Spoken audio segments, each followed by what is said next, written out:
Good morning, ladies and gentlemen.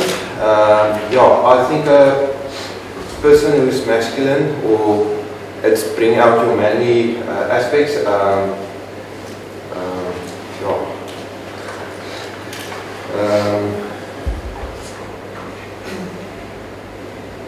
can't think of a person at the moment who's a role model, or there's good examples out there, but I can't think of anybody in mind.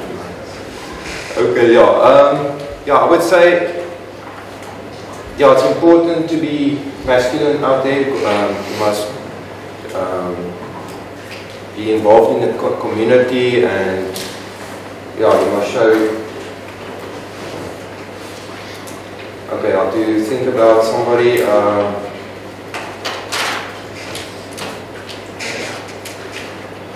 Nelson Mandela.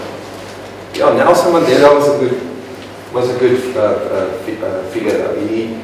He made a big change in our country. He was a very good man. He changed the country from a bad place, and we're living in freedom these days. And quite big impact he made in this in the country.